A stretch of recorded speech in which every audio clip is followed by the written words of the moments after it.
Hello everyone, it's Jamal Thomas. Welcome to the Progressive Soapbox. I have another 420. This one involves Wonder Woman, Watchman, and Q from Star Trek. It's a similar theme. So Wonder Woman leaves Themyscira after the war. World War One comes to their shores. And I'm sorry, I have to give a little bit of backstory, so I may give spoilers. This is the cinematic universe's version. So she goes into the male-dominated world. I just did a video on the male-dominated thing. I went a little too far in that video. I started talking about vaginas. Went way too far. She goes into the male-dominated world. And in going into this male-dominated world, she realizes, I must kill Ares. Ares is the cause of this. I must kill Ares. Now, she was right about Ares. She was right to some degree about him being the cause. And I kind of made the point in the other video, Ares represents the male symbol. And in every encounter, she's in a war, meaning that is the height of male idiocy. She goes to the generals. The male ego, this primal fight response. If you boil it down, you'll be right there, the military part. And she tells those guys you guys are cowards, you guys are everything else. She tells them off. Now, they look down upon her because she's a woman, of course, but they end up needing her. Eventually, she gets to Ares. Now, Ares makes this point of, I only whisper in their ear. I don't tell them to do these things. I can only take advantage of the situation. Now, he's making the point that they don't deserve to exist. They don't deserve to be here. Why are you fighting for them? They don't deserve you in this sense. Humanity, they're corrupt, horrible little beings that Zeus created. That's the point he's making. He's saying Zeus created these things, and these things are not worth our existence or our dealing with. We can make the earth back to what it was before these creatures got here. Now, Wonder Woman is listening to this because to some degree she's seeing the suffering that is around her. Now, he makes this point of, they don't deserve to exist. Why are you fighting for them? And she says, I choose to fight for them. Essentially, whether they deserve to exist or not is a moot point. I choose to fight for them. They are all those things that you say they are, and yet there's also more. And it's the more that I fight for. Now, that's pretty badass. I mean, she's essentially recognizing, yes, he's right. Human beings are all those awful things. They're all those terrible things. But they can also be loving and immaculate creatures. It just depends on how they devote their energies. She decided to devote her energies to the other one, the bright side of humanity. Now, but ultimately she says, I choose. I choose which aspect of this to see. I recognize that both exist, but I'm choosing this one that I want to focus on. But Ares had a decent point, right? I mean, even Wonder Woman had to recognize, yes, you're right. Ares had a decent point. What right do you have to exist? Why do you have a right to exist if you're going to behave in this way? If you're going to off yourself, why should anything do anything about it? You've earned it. You've killed yourself off. Wonder Woman is choosing to fight on this behalf, but let's dwell on Ares' point for a little bit longer. They were in a world war. We've killed millions and millions and millions of people. Of us. Physical human beings. We've murdered ourselves over and over and over again. It becomes normal. We used to sell each other as slaves. Literally. I have my grandmother's grandmother. Not that long ago. We've had a violent, bloody history. And not just history. Now, the United States is in one country after the next murdering civilians. This is us. Why on earth do we deserve to exist if this is how we're going to behave? Now, in Watchman answers this question to some degree in a different way. But it's monstrous. It's absolutely monstrous. But is it right? Is it right? So one person says, Why do they have a right to exist because of the way they are? In this film, he tries to solve that problem. He creates a situation where millions of people are murdered in order to get the world to believe that they have an external threat that they all need to rally to fight. Meaning, when the United States was aligned with Stalin, Uncle Joe was perfectly okay. When those things broke apart, they were red menace who needs to be destroyed. He's making the point that if all of these countries, all everyone around the world, believes that there is an external threat that they need to confront, they will do so. In which case, you will get world peace. But mind you, you've killed millions and millions of people to do that. Like amazing numbers of people to get that across. If there was going to be a war, which it was on the horizon in the film, if that war would have killed, let's say, 50 million people, hell, let's say 100 million people,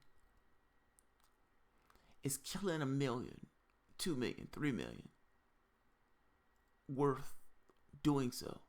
Meaning, if you have to kill 3 million people in order to stop a war that's going to lose 50 million people, World War II, 50 million people, would you do it? Is it right? Is it right? I mean, from one point of view, dude, I've saved 47 million people, or how many other million people? Of course it's right. But that doesn't feel right, right? I mean, nobody hears that and says, everybody cringes at that. It's cringing because of two reasons. There's somewhat of a paradox in it. It's, yes, I've saved 47 million people, but goddamn, I've killed all of these other people. It's like, why do you believe killing that many people is worth it? Which gets us back to the Ares' point. If you have to do that to save humanity, is humanity worth saving? That's an interesting point. It's an interesting point. If you literally have to create a situation where you yourself have to kill millions and millions and millions of people to get humanity to come together under a common cause, meaning they're coming together purely for another war. It's just a larger war. They were going to war amongst each other. Now they're trying to war against something else. The premise of the humanity, for the most part, hasn't changed. The substance of what people are hadn't changed. The only thing that changed was the threat. How long can you make those people think there's an external threat from outside of itself? Meaning, the fundamental character of the human being needs to change. At the very least, it needs to change from this thing of there's always a threat. Now, I don't think the average people, for the most part, believes it. The government uses it to gin up certain things. The president is most powerful in terms of war. The government is most powerful in terms of war. So, hey, just so happens there's always a war.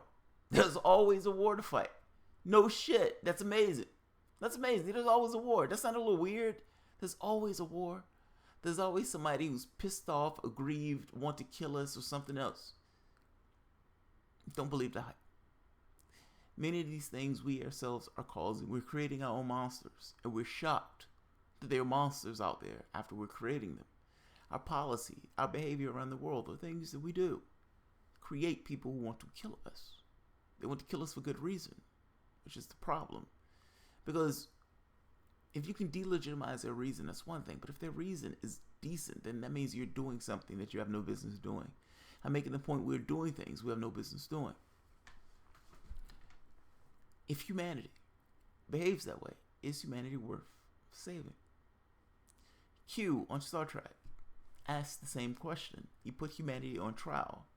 Now, understand, in Star Trek, it is 400 or 500 years among any of these other civilizations. So let's stick with that for the moment, because that's us working shit out. And Q asks the question, why do you deserve to exist? You are apes, you're monkeys, you're crawling on the ground, touching yourselves inappropriately. Why do you deserve to exist?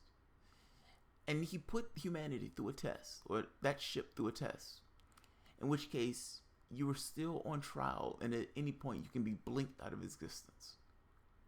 Why do you deserve to exist after your whole history of the things that you were doing? You killed billions in one of those wars. Picard's answer was more so, we're growing and we're getting better. And in growing and getting better, you can have growing pains just like any other thing. I said before, how we experience the world for the most part is extensions of the human body or our senses. In this particular case, the society also grows and evolves and improves. So you had ancient Rome thinking that it was perfectly fucking okay to have people murdering themselves in cages. Well, that seems fucking maniacs. Now, they didn't think so. They didn't think that was crazy. The arc of history is long and it been sourced fairness. There are times where history has hiccups. Things get worse. But in those times also, at some point, things usually get better. And they progress in a leftward direction. I'm making this point that Picard is kind of get across this thing of, look, we had our grow up period. We're growing. Like anything else, we grow and we learn and we get better. And you can look over our history and the same history you used to condemn us and see improvements in how we are getting to the point of getting rid of war, getting rid of poverty. Think about that. Getting rid of war and poverty.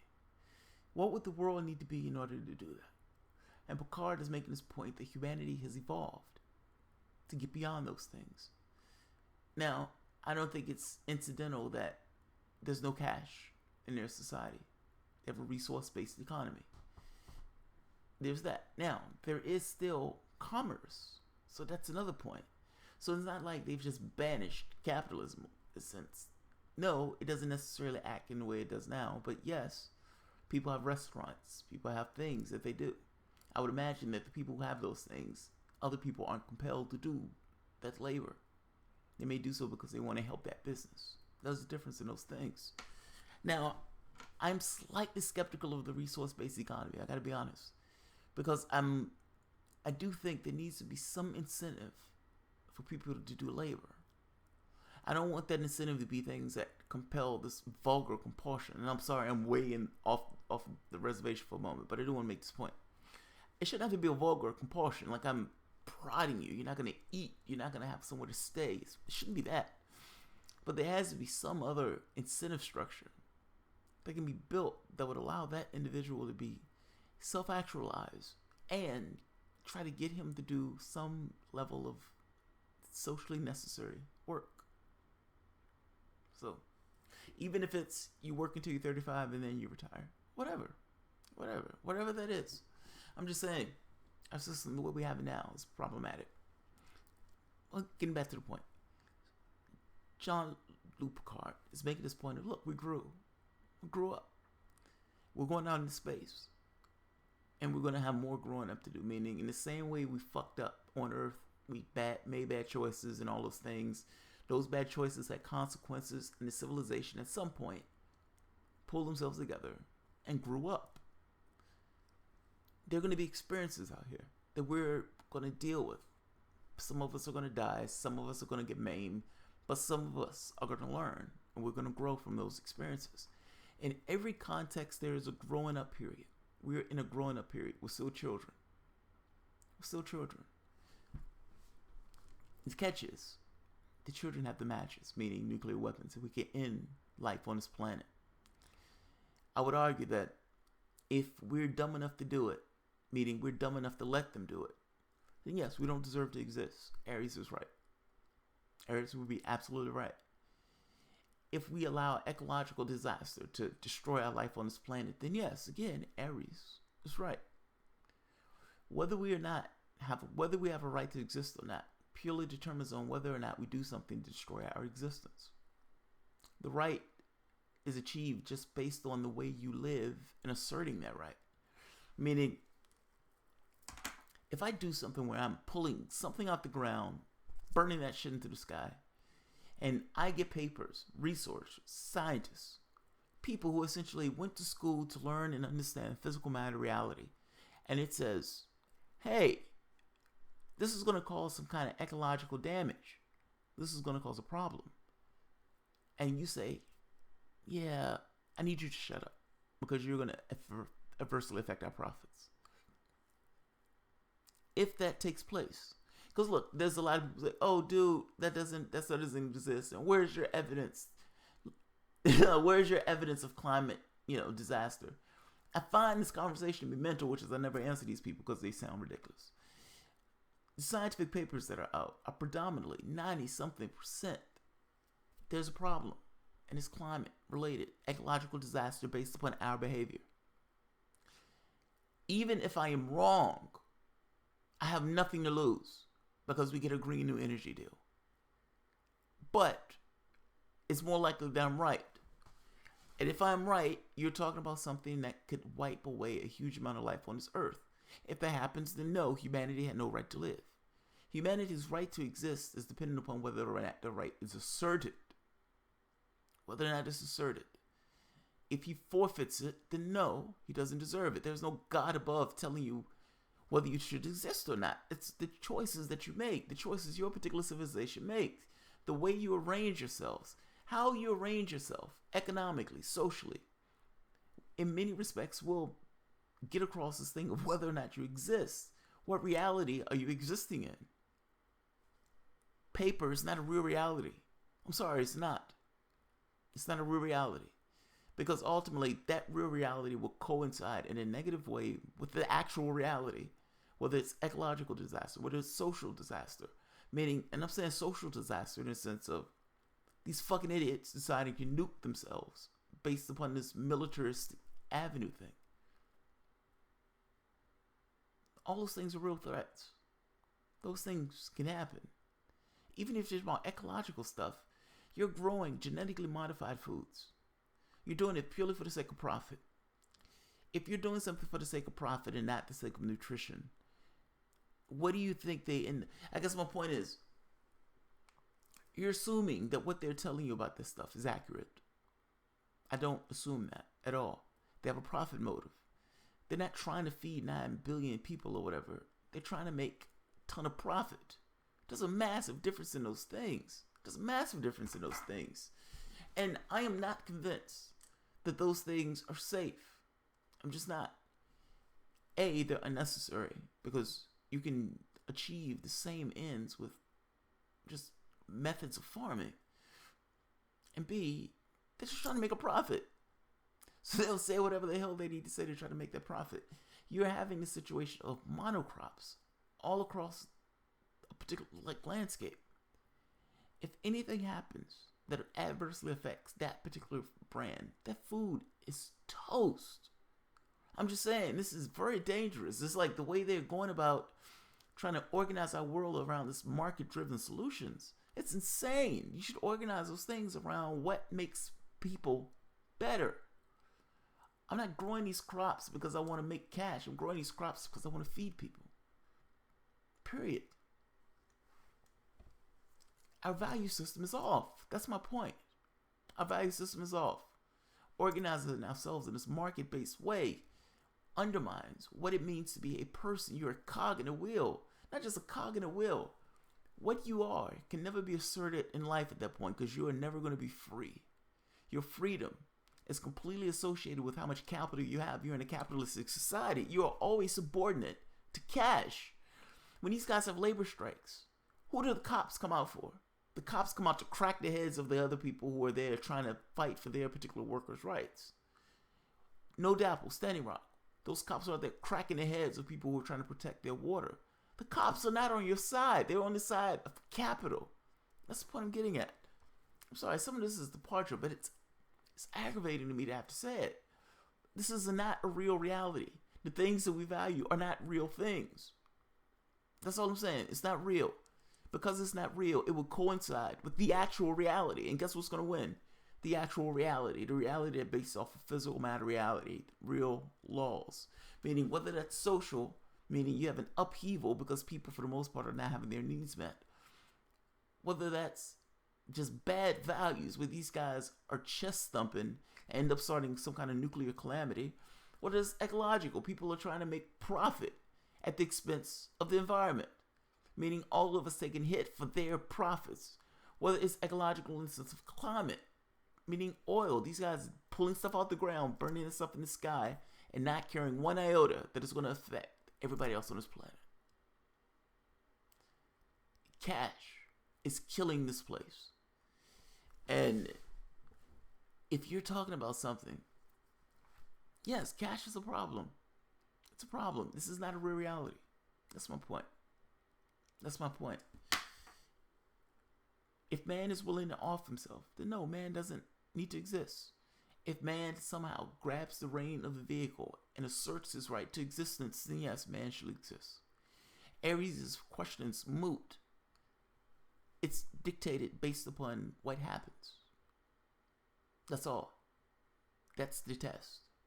Whether you exist or not, your existence is determined by how you make the choice to take the reins of the wheel of your particular civilization. If you don't do so, and you have maniacs murdering and offing themselves and potentially getting us into some kind of wider conflict, then no, you don't deserve to exist. You don't deserve to exist. This is a choice. This is a choice. I keep making this point, and people are like, how is it a choice? No, it's a choice. It's a choice. You can organize yourself in ways that does not behave in this way. These people are maniacs at the helm. You play your Xbox. You eat your French fries. You go to your ball games. You talk about your football games. These are maniacs at the helm. Do you not care that they're maniacs at the helm? And are you telling me that that's not a choice? Are you telling me it's not a choice for that guy to watch football? Are you telling me it's not a choice for that guy to eat French fries? Organization is a choice. How people arrange themselves is a choice. I'm not saying that one person is going to save the world. Let me make this point. That the society is geared around giving people this level of entertainment and work. Wine and circus and work. You can work and now you can buy things that you don't need and you can work some more. I'm making this point that that's a distraction. That's a distraction. Focus on the real things.